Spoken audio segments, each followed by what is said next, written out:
안녕하세요, 라니입니다. 오늘은 제가 겨울을 맞이해 부츠를 맞췄는데요. 겨울 스테디템인 검은색 앵클 부츠랑 올겨울 유행하고 있는 화이트 부츠를 맞췄어요. 제가 이렇게 수제 부츠를 맞춘 김에 수제화에 대해 궁금해하는 많은 질문들을 알려드리도록 하겠습니다. 우선 첫 번째 질문, 포털 사이트에서 수제화라고 검색했을 때 뜨는 수많은 구두들, 그게 모두 다 수제화일지 궁금하다라고 많이들 생각을 하실 텐데요. 실제로 수제화인 경우도 있고요, 수제화가 아닌 경우도 있어요. 과거에는 수제화라고 하면은 정말 수제화가 검색이 됐는데요. 요새는 성수동 수제화라고 하면은 실제 수제화가 검색되는 게 아니라 공장에서 제작됐지만 가죽으로 제작된 모든 구두 역시도 수제화라는 이름으로 인터넷에 올라와 있더라고요. 그래서 내가 수제화를 구매하고 싶다라고 하면 그 중에 수제화인 것과 아닌 것을 구분해서 수제화를 구매해 주시면 될 것 같습니다. 그렇다면 그렇게 많은 구두 중에 어떻게 수제화를 구분할 수 있을지 이거 역시도 궁금하실 텐데요. 수제화 같은 경우에 우선적으로 개인적인 커스텀이 가능하다는 게 가장 큰 특징이라고 할 수가 있어요. 저 같은 경우에도 바로 이 구두 같은 경우에는 실제 인터넷에 올라온 옵션이 하얀색 가죽이 없었어요. 업체에 문의를 해서 혹시 흰색으로도 제작이 가능한지를 물어봤더니 여기는 수제화이기 때문에 흰색으로 제작이 가능하다라는 답변을 받아서 흰색으로 제작을 했고요. 이 플랫 슈즈 역시도 제가 따로 커스텀을 요청했던 바로 그 구두예요. 그리고 또 인터넷으로 구매를 할 때 많이 고민하시는 부분 중에 하나가 어쨌든 수제화인데 내가 오프라인 매장을 방문하지 않고 인터넷에서 주문하는 게 내 발에 딱 맞는 신발이 올 것인가, 이게 걱정이 될 수가 있는데요. 제가 이번에 수제 부츠를 맞추면서 사장님한테 여쭤본 결과 내 발 사이즈가 대중적인 사이즈 230에서 250 사이에 있는 발 사이즈 같은 경우에는 자기의 발 사이즈 그대로 주문을 하는 게 가장 좋다라고 해요. 수제화라고 하더라도 기본적인 구두 틀은 이미 완성이 되어 있거든요. 그러다 보니까 그 구두 틀에 맞는 정 사이즈 구두를 주문을 하게 되면 합리적인 가격에 수제화를 구매를 할 수 있게 되는 거죠. 그렇지만 만약에 내 발 사이즈가 일반적인 사이즈를 조금 벗어나는 사이즈라고 할 때에는 오프라인 매장이나 이런 곳에 가서 실제 발 사이즈를 재보는 게 조금 더 구두를 제작하는 데 도움이 될 거고요. 그럴 경우에는 매장에 따라 추가 금액이 조금 더 발생을 할 수 있는 위험도 있다는 점을 참고해 주시면 될 것 같습니다. 그리고 또 다른 질문, 제가 오프라인 수제화 매장에 방문을 했는데 팔 모양도 그리지 않는 거예요. 이 수제화 가게 과연 제가 믿고 구두를 맡겨도 될까요? 라는 질문이 있을 수가 있어요. 가끔 오프라인 매장에서 구두를 맞추려고 하면 하얀 종이에 발을 대고 이렇게 그림을 그리는 바로 그런 매장이 있는데요. 그러면 왠지 내 발에 더 정확한 구두가 나올까 싶은데 내 발에 꼭 맞는 구두가 제작이 될까요? 정답은 제작되지가 않습니다. 실제 수제화 가게에서 이렇게 발 모양을 대고 그림을 그리는 모습은 일종의 퍼포먼스에 지나지 않는다라고 해요. 그렇기 때문에 내 발에 진짜 꼭 맞는 사이즈는 신발을 신었을 때 그게 맞는지 안 맞는지를 확인하는 게 제일 중요한 거고, 이 발 모양의 그림을 그리는 거는 일종의 마케팅이라고 할까요? 어떤 사람은 펜을 가깝게 대서 이렇게 좀 더 작게 그리는 경향이 있고요. 어떤 사람은 펜을 조금 바깥으로 기울여서 더 크게 그리는 경향이 있더라고요.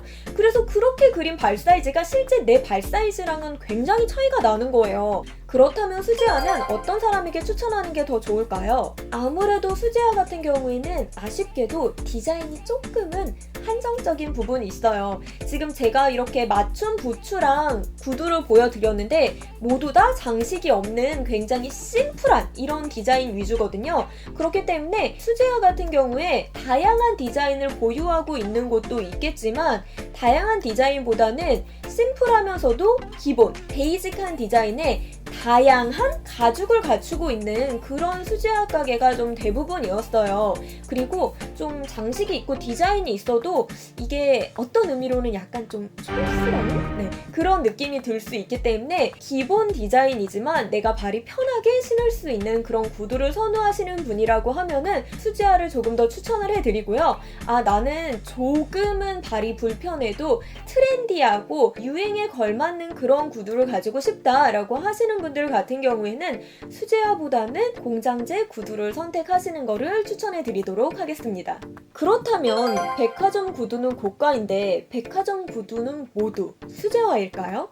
이거는 조금은 애매한 부분이 있어요. 실제 브랜드에 따라서 그리고 브랜드 안에서도 어떠한 라인이냐에 따라서 수제화인 경우도 있고 아닌 경우도 있거든요. 그런데 대부분은 수제화가 아닌 경우가 조금은 더 많아요. 물론 공장제 구두라고 해서 모두 다 나쁜 거는 아니에요. 다만 제가 신어본 결과 수제화보다는 공장제 구두가 조금 더 단단하다라고 저는 느꼈거든요. 이 바닥 밑창이라든가 이 발을 감싸고 있는 이 가죽의 모든 부분이 일반 수제화보다는 공장제 구두가 조금 더 단단하다라고 느껴서 발 자체는 수제화 구두보다 공장제가 조금 더 불편하게 느껴지실 거예요. 하지만 충분히 예쁜 디자인과 퀄리티 높은 가죽을 사용을 하고 있으니까 이 점은 기억해 주시면 좋을 것 같습니다. 제가 인터넷을 봤는데 항상 수제하는 가격이 너무 비싼 것 같아요. 모든 수제하는 가격이 비싼가요? 라는 질문도 제가 답변을 해드리고 싶은데 수제화라고 해서 요새는 모두가 다 비싼 거는 아니더라고요. 과거에는 아무래도 이 수제화가 굉장히 고가였어요. 맞추는 사람만 맞추고 수제화가 많이 알려져 있지 않았기 때문에 고가의 가격 정책을 유지하고 있었거든요. 요새는 인터넷이 발달해서 수제화를 좀 더 쉽게 접할 수 있게 됐기 때문에 어느 정도 기본 가격은 내려갔더라고요. 그래서 저만 해도 지금 굉장히 저렴하게 수제화를 맞췄는데요. 처음에는 가격이 너무 저렴해서 아 이거 수제화 아닌 거 아니야? 라는 생각을 했는데 제가 앞서서 말씀드렸다시피 여러 가지 커스텀이 가능했던 거예요. 특히 이 앵클부츠 같은 경우에는 실제 그 수제화 가게에 있는 제품은 아니었는데요. 혹시 이런 디자인도 가능하시냐라고 여쭤봤더니 한번 내방을 요청을 하시더라고요. 부츠 같은 경우에는 이런 일반적인 수제화 구두와 다르게 내방을 하는 게 좋은데요. 부츠 같은 경우에는 발의 길이뿐만이 아니라 바로 이 발목이랑 종아리 두께가 부츠 제작에 굉장히 중요한 부분을 차지하고 있기 때문인데요. 그래서 저 같은 경우에도 바로 이 부츠를 같은 날 제작을 했고 예쁘게 부츠를 제작을 했습니다. 그리고 이제 수제화뿐만 아니라 구두 전체에 해당하는 이런 질문에 대해서 좀 몇 개를 답변을 해드리려고 하는데요. 평상시에 내 사이즈에 맞는 구두를 샀는데 이상하게 너무 크거나 너무 작은 구두 이런 게 도착하는 이유는 과연 무엇일까요? 보통 한국 사이즈, 한국에서 만들어진 구두 브랜드 같은 경우에는 거의 통일적이다라고 할 수가 있고요. 외국에서 수입되는 구두 브랜드 같은 경우에는 그 외국 사이즈 때문에 약간은 사이즈의 차이가 있을 수 있다라는 점은 참고를 해주시는 게 좋아요. 그럼에도 불구하고 이상하게 사이즈가 안 맞다라고 하는 경우가 있을 수가 있어요. 이런 경우에는 아주 드물게도 사이즈를 가지고 장난질을 치는 경우가 있을 수가 있어요. 만약에 작년 2월 상품을 한꺼번에 창고에서 처리를 한다고 했을 때 실제 그 사이즈가 이미 다 품절이 된 거죠. 그런데 그 사이즈가 주문이 들어왔을 때 그거보다 하나 더 큰 거 혹은 하나 더 작은 거에 사이즈를 지우고 새로 찍어서 실제 그 사이즈가 아님에도 그 사이즈인 것 같이 배송을 해주는 경우가 있거든요. 혹시나 정 사이즈로 주문을 했는데도 발 사이즈가 안 맞을 때에는 이 구두 사이즈가 적혀있는 이 부분이 훼손이 있거나 누르고 다시 찍은 느낌이 드는지 한번 확인을 해보시면 좋을 것 같습니다.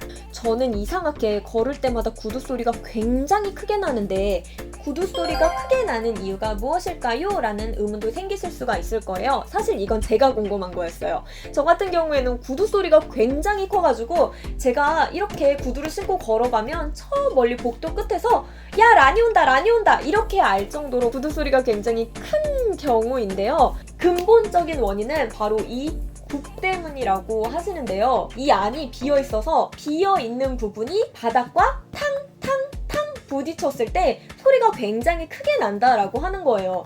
그리고 우리가 보통 걸을 때 일반적인 걸음걸이가 뒤꿈치부터 앞으로 요렇게 걷게 되는데 이 뒤꿈치부터 걸을 때 보통 그냥 자연스럽게 어느 정도 낮은 각도에서 부딪히게 되면 소리가 적게 나는데 이 각도가 굉장히 세워서 부딪혀지는 경우, 못 박듯이 탕 부딪히는 경우 구두 소리가 또 굉장히 크게 난다라고 하는데요. 이 경우에는 구두방에 가서 이 바닥에 실리콘을 얇게 깔아주면 이런 구두 소리가 많이 완화가 된다라고 해요. 그러니까 구두 소리가 너무 큰 게 고민이신 분들은 굽에 실리콘을 한번 붙여보시는 것도 좋을 것 같습니다. 수제화가 발을 부드럽게 감싸줘서 좋다라고 하는데 그럼 부드러운 가죽으로 만들어진 구두는 모두 다 좋은 구두일까요? 라는 의문이 들 수가 있겠죠. 그런데 부드러운 가죽으로 만들어진 구두가 모두가 다 좋다라고는 할 수가 없어요.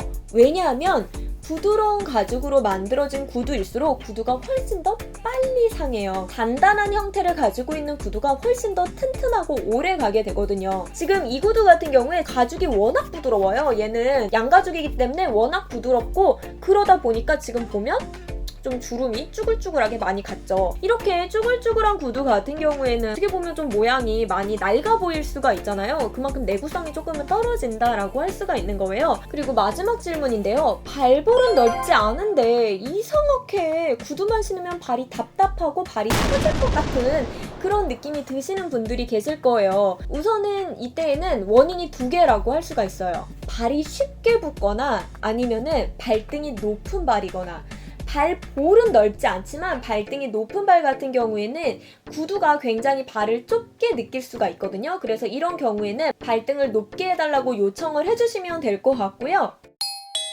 네, 오늘 이렇게 수제화 구두에 대해 굉장히 많은 이야기를 했는데요.